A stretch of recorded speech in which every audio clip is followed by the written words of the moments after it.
This channel does not promote any violent, harmful, or illegal activities. All content provided by this channel is meant for an educational purpose only. MDH chana masala এখন ছোলা হোক বা বরবটি দানা, সাদা চানা হোক বা কালো, সব রান্নাই হবে অসাধারণ।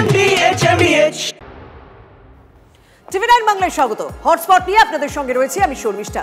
আচ্ছা, সারাদিন আজ রাজ্যে কোন ইস্যুতে উত্তপ্ত থাকলো বলুন তো পরিস্থিতি? বিশেষ করে বিধানসভায় বেশ হইচই হলো, হ্যাঁ জানাবো। তবে সবার আগে হটস্পটে আজ কোন কোন ইস্যুর উপর আমরা বেশি প্রাধান্য দিচ্ছি সেটার সঙ্গে পরিচয় করে। হটস্পটে আজকে প্রধান 3টে ইস্যু এবং তার মধ্যে সবার প্রথমে সেই ইস্যুটাই যেটা নিয়ে আজ রীতিমতো বিধানসভায় চরম বাকবিতণ্ডা হলো, বাংলা কথা। বাংলা কথা বলতে কি বোঝাতে চাইছি জানাবো আপনাদেরকে। দ্বিতীয় ইস্যু কি? প্রতিশ্রুতি বনাম দাবি। এটা তো বরাবরই হয়ে থাকে, প্রতিশ্রুতি দেওয়া হয় এক, পূরণ হয় অন্য, এবং সাধারণ মানুষের দাবি অন্যরকম থাকে। সেটা একটা অগ্নিকাণ্ডের ঘটনার সঙ্গে জড়িয়ে আমি বলছি। কোন অগ্নিকাণ্ড জানাবো আপনাদেরকে। তৃতীয় বিষয় কি? ট্রাম্পকে খুনের ছক। হ্যাঁ, ট্রাম্পকে খুনের একবার চেষ্টা আমরা দেখেছিলাম তিনি যখন প্রেসিডেন্সিয়াল ইলেকশনের জন্য বিভিন্ন জায়গায় ক্যাম্পেনিং করছিলেন, কিন্তু সেই খুনের ছকের সঙ্গে কি এই খুনের ছক মিল রয়েছে কোথায়? আর কে করলো ট্রাম্পকে খুনের ছক, কে কষছে সেটা জানাবো আপনাদেরকে। তবে সবার প্রথমে আমরা কোন ইস্যুর দিকে নজর রাখবো? সবার প্রথমে বাংলায় কথা। আপনি কি বাংলায় কথা বলেন? সাবধান কিন্তু রাজ্যের বাইরে গেলে। কেন বলছি দেখুন।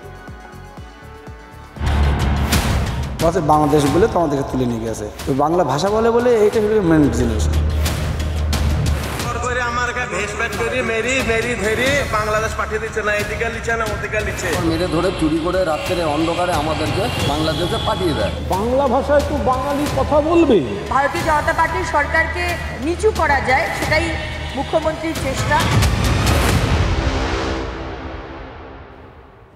প্রতুল মুখোপাধ্যায় সেই খুব চেনা গানটা মনে পড়ছে জানেন, আমি বাংলায় গান গাই। আর সেই গানেরই একটা লাইন আছে, আমি বাংলায় কথা কই, আমি বাংলার কথা কই। কিন্তু বাংলায় কথা বলাটা কি এখন বাঙালিদের জন্য কোথাও সমস্যার কারণ হয়ে উঠছে? কিছু ঘটনাকে কেন্দ্র করে কিন্তু তৃণমূল আজ এমনই অভিযোগ করেছে জানিয়ে রীতিমতো বিধানসভা উত্তাল হলো। রাজ্যের একাধিক প্রান্তের খবর তুলে ধরা হলো। বাংলায় কথা বললে মহারাষ্ট্র পুলিশ নাকি বাঙালিকে বাংলাদেশে পুশব্যাক করছে। এক নয় একাধিক ঘটনা কোথায় কোথায় ঘটেছে। উত্তর 24 পরগনা বাগদায় ঘটেছে, মুর্শিদাবাদে ঘটেছে, কোচবিহারে ঘটেছে, পূর্ব বর্ধমানের ঘটনা। যারা ভিন রাজ্যে গিয়ে কাজ করছিল, বাংলায় কথা বলছিল, কিন্তু তাদেরকে বাংলাদেশে পুশব্যাক করা হয়েছে। রাজ্যের একাধিক প্রান্ত থেকে একই খবর, প্রত্যেকে কাজ করতে গিয়েছিলেন মহারাষ্ট্রে, প্রত্যেকেই বাংলায় কথা বলছিলেন। সেটাই কি তাদের দোষ হয়ে দাঁড়ালো?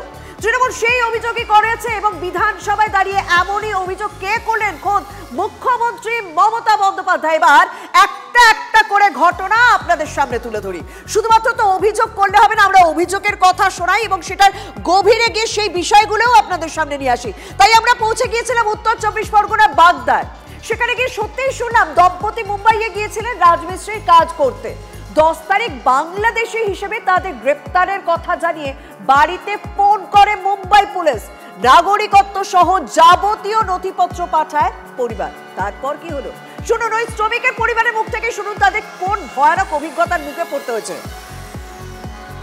5 মাস আগে মুম্বাই গিয়েছিল, মুম্বাইতে ভালো কাজ টাজ করছিল। কিছুদিন আগে 10 তারিখের সামনে যে 10 তারিখ এলো, এই 10 তারিখে ফোন করলো আমার কাছে রাত 2টার সময়, বাবা আমাকে তুলে নিয়ে গেছে মুম্বাই পুলিশ। আমাকে কেন তুলে নিয়ে গেছে? বলছে বাংলাদেশ বলে তো আমাদেরকে তুলে নিয়ে গেছে, তো বাংলা ভাষা বলে বলে এইটা হলো মেন জিনিস। বলে বাবা আমার কাছে ডকুমেন্টস পাঠাও, আমি ডকুমেন্টস সব মুম্বাই পুলিশকে পাঠিয়েছি। পাঠানোর সত্ত্বেও আমার ছেলেকে কুচব্যাক করেছে। আমি 2 দিন ধরে কোনো খোঁজ পাই না আমার ছেলের। ফোন নিয়ে নিয়েছে, টাকা নিয়ে নিয়েছে, তার যত ডকুমেন্টস ছিল সব কেড়ে নিয়ে নিয়েছে, কোনো কিছু দেওয়া নেই। হাতে 300 কোটি টাকা ধরে দিয়ে বাংলাদেশে কুচব্যাক করে পাঠিয়ে দিয়েছে। আমারও ডকুমেন্টস দেওয়া আছে ওখানে। তবু কেন নিয়ে গেল? তবু ওই বাংলা ভাষা বলে এই জন্য নিয়ে গেছে ওখানে। দেখুন, এটা আমি আপনি প্রত্যেকেই জানি যে আমার রাজ্যের বহু মানুষ বাইরে কাজে যান, ভিন রাজ্যে কাজে যান। মহারাষ্ট্রে তো অনেকে সোনার কাজে যান, অনেকে রাজমিস্ত্রির কাজে যান। তারা গিয়ে সেখানে বাংলাতেই কথা বলছিলেন, নিজেদের মধ্যে তো বাংলাতেই কথা বলবে। তারপরে তাদেরকে বাংলাদেশি প্রমাণিত হতে হবে, তাদেরকে বাংলাদেশে পাঠাবে। এইটা কি ধরনের ঘটনা ঘটতে পারে? মুর্শিদাবাদের 3 শ্রমিকের সঙ্গেও একই ঘটনা ঘটেছে। শুনুন তাদের অভিজ্ঞতা। জোর করে আমার ভেস ফ্যাক্টরি মেরি ধেরি আমার ইন্ডিয়া পাঠিয়ে দিয়েছে, বাংলাদেশ পাঠিয়ে দিচ্ছে না, এদিকে লিখছে না ওদিকে লিখছে। যে ছেলেটাকে ধরা হয়েছে সেই ছেলেটা এক ভারতীয় নাগরিক, তার সমস্ত রকম ডকুমেন্টস আছে। বৈধ ডকুমেন্টস থাকা সত্ত্বেও মুম্বাই পুলিশ কিভাবে বিএসএফ এর মাধ্যমে বাংলাদেশে পাঠিয়ে দিল, এটা সঠিক একটা তদন্ত হওয়া দরকার। নামের ভিত্তিতে বা একটা সম্প্রদায়ের ভিত্তিতে বাংলাদেশে প্রমাণ করতে চাইছে, এটা একটা তদন্ত হওয়া দরকার। মানে নামের ভিত্তিতে, ভাষার ভিত্তিতে বাংলাদেশি প্রমাণ করার চেষ্টা। দুজনকে ফেরত পাঠানো হয়েছে, মুর্শিদাবাদের 3 জনের মধ্যে 2 জনকে ফেরত পাঠানো হয়েছে, একজনকে ফেরানোর চেষ্টা চলছে। আরো একটা ঘটনার কথা আপনাদের সামনে তুলে ধরবো, বলছি না একের পর এক অভিযোগ, আর আমরা প্রত্যেকটা জায়গায় পৌঁছেছি। কোচবিহারেও এমন ঘটনা ঘটেছে। পুশব্যাক হওয়া 4 জনকে অবশ্য কোচবিহার সীমান্ত দিয়ে ফেরানোর চেষ্টা চালানো হয়। মহারাষ্ট্র থেকে বাংলাদেশি সন্দেহে তাদের তুলে নিয়ে গিয়েছিল পুলিশ। বাংলাদেশে তাদের খোঁজ পাওয়া যায়, তাদের নথি যাচাই হয় কোচবিহার পুলিশের উদ্যোগে, তারপর 4 জনকে ফেরানো হয়। আর তাদের অভিজ্ঞতাও তো শোনাবো আপনাদেরকে, এক নয় বারবার বিভিন্ন জায়গা থেকে একই অভিযোগ।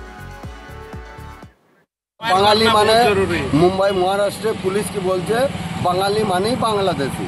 এনারা আমাদেরকে বাড়ি পাঠাচ্ছে, আমাদের খুব ভালো লাগছে। তা না হলে আমরা তো হয়তো জীবনে বাঁচতেই পারতাম না। বাংলাদেশে বিডিআররা গুলি মারতো, নাই তো সারা জীবন জেলে পচতে হতো। স্বাভাবিকভাবেই বুঝতে পারছেন অনেকেই ভিন রাজ্যে গিয়ে কেন নিজের ভাষায় কথা বলতে ভয় পাচ্ছে। তাহলেই তো তাদেরকে পুশব্যাক করা হবে বাংলাদেশে, যে বাংলাদেশের মানুষও নয়। আর এই ঘটনায় বাঙালি আবেগে এই মুহূর্তে দাঁড়িয়ে হাতিয়ার করেছেন মুখ্যমন্ত্রী মমতা বন্দ্যোপাধ্যায়। তিনি নিশানা করেছেন বিজেপিকে। মুখ্যমন্ত্রী কি বললেন? বললেন বাংলায় কথা বললেই পুশব্যাক করে বাংলাদেশে পাঠানো হচ্ছে। বিস্ফোরক অভিযোগ বিধানসভায় দাঁড়িয়ে করছেন তিনি। আরো স্পেসিফিক অভিযোগ করেছেন,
শুধুমাত্র বিরাটি নয়, উত্তর 24 পরগনা একাধিক জায়গা থেকে একাধিক মানুষকে গ্রেপ্তার করা হয়েছে।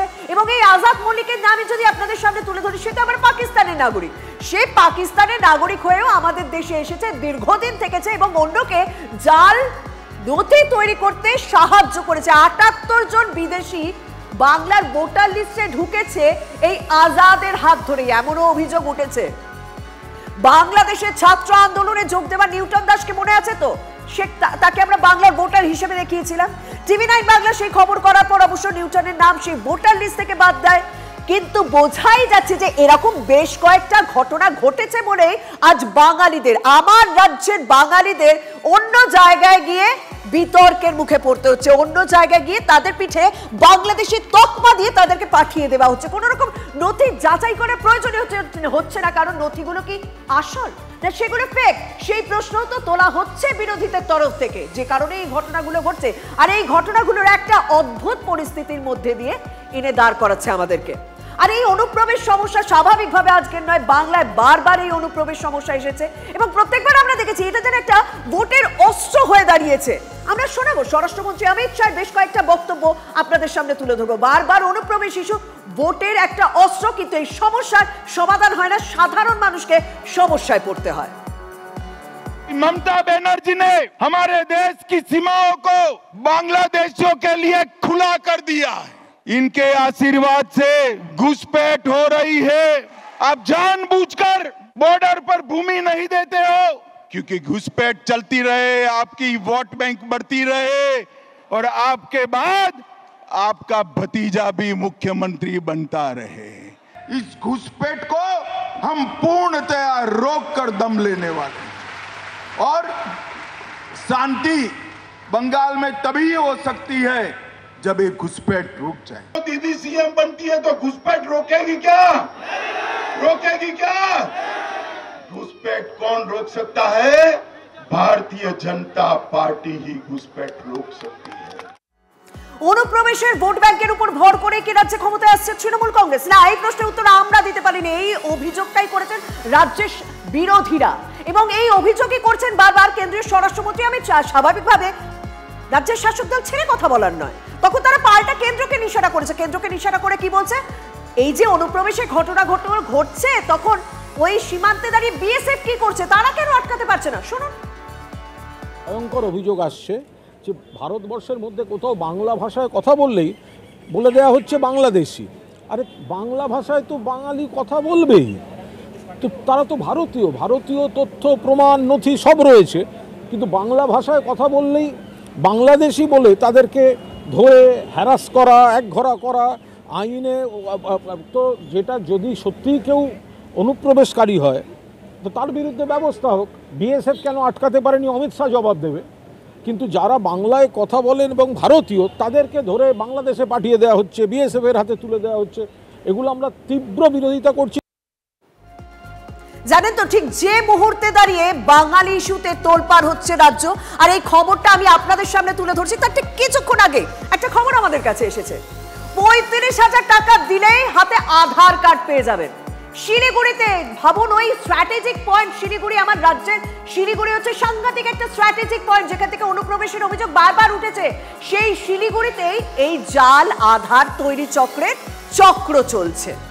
ক্রেতা সেজে আজ সেখানে পৌঁছে গিয়েছিলেন পুলিশ আধিকারিকরা।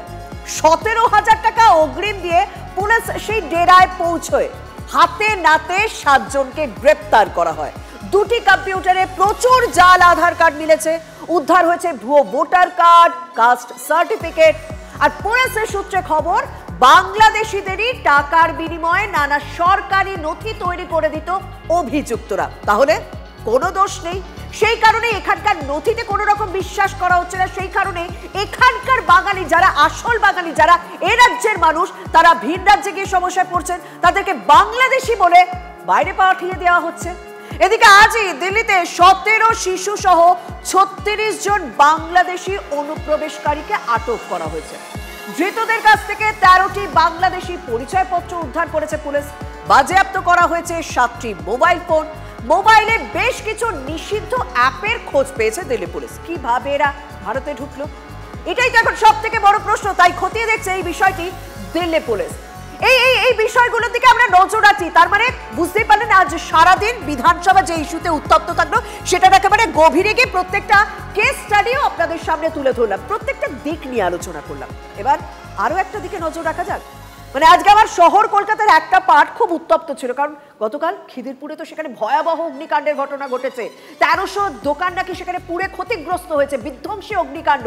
রাত 1টা নাগাদ আগুন লেগেছে এবং সেখানে নাকি দমকল বহুক্ষণ পর গিয়েছে বলে ক্ষয়ক্ষতি প্রচুর হয়েছে। আর সেখানে আজকে মুখ্যমন্ত্রী পৌঁছে গিয়েছিলেন, ক্ষতিপূরণের ঘোষণা করেছেন। কিন্তু সেখানকার ব্যবসায়ীরা কি বলছেন, মমতা বন্দ্যোপাধ্যায় কি বলছেন, সেদিকে একটু নজর রাখা যাক।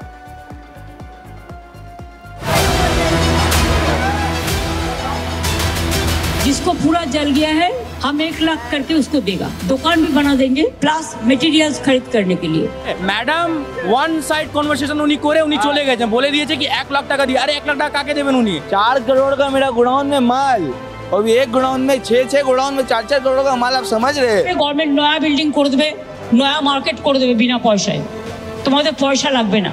দিদি এসে বলে গেলেন আমি জায়গা দেখে রেখেছি, তোমাদের কখন শিফটিং করব, এখানে মল করব, এটা আমাদের মানে বুঝার বাইরে। তার মানে কি প্ল্যানিং ছিল? এটা এই যে আগুন লাগিয়েছে, এটা প্ল্যানিং আগুন। তোমাদের নিজেদের অব্যবস্থার জন্য আগুনটা লেগেছে। आया घूर के चला गया बॉबी दादा ऑर्फनेज के आदमी से कभी बात करने नहीं आता है। भाई देख ना कहाँ जला है, कहाँ नहीं जलाते, नीचे देख के चलेगा। দিদি এখান থেকে উনি চলে গেছেন, উনি ভিতরে গিয়েছেন, আগে উনি দেখেছেন কোথায় কি হয়েছে, কি ইন্টেন্সিটি কি হয়েছে উনি দেখেছেন আগে। আমরা প্রত্যেক পক্ষের বক্তব্য তুলে ধরি, সাধারণ মানুষের বক্তব্য তুলে ধরি এবং তার পাশাপাশি নেতা মন্ত্রীরা কি বলছেন সেদিকেও নজর রাখি। এবার বিদেশে সেই খবরের দিকে নজর রাখতে হবে যে খবরের প্রভাব আমার দেশেও পড়তে পারে, আমি আপনি প্রভাবিত হতে পারি। কারণ ইরান ইসরায়েল যুদ্ধ চলছে, তেলের দাম বাড়তেই পারে, পেট্রোলের দাম বাড়তে পারে, সেই খবরের দিকে তো আমরা নজর রাখবো। কারণ ইরান এবং ইসরায়েল বলছে যে কেউই থামবে না, কেউই যতক্ষণ না তাদের প্রত্যাশাপূর্ণ প্রতিশোধটা দিতে পারছে থামবে না। এর মাঝে বেঞ্জামিন নেতানিয়াহু কি বলছেন, ইসরায়েলের প্রেসিডেন্ট কি বলছেন, ট্রাম্পকে নাকি খুনের ছক কষেছিল ইরান, সেটা নাকি ইরানের মাটিতে দাঁড়িয়ে হয়েছিল। কারণ এই মুহূর্তে দাঁড়িয়ে ট্রাম্পই হচ্ছে সবথেকে বড় শত্রু, এই অভিযোগই করেছেন বেঞ্জামিন নেতানিয়াহু। এবং ট্রাম্পকে খুনের ছক কষছে বারবার ইরান, এবং ট্রাম্পকে দুবার হত্যা করতে চেয়েছিল ইরান, বিস্ফোরক দাবি নেতানিয়াহুর। পরমাণু প্রকল্পের বিরোধিতা করায় ট্রাম্প ইরানের 1 নম্বর শত্রু, ইরানের বিরোধিতা করায় ট্রাম্পের প্রশংসায় অন্যদিকে পঞ্চমুখ হয়েছে নেতানিয়াহু।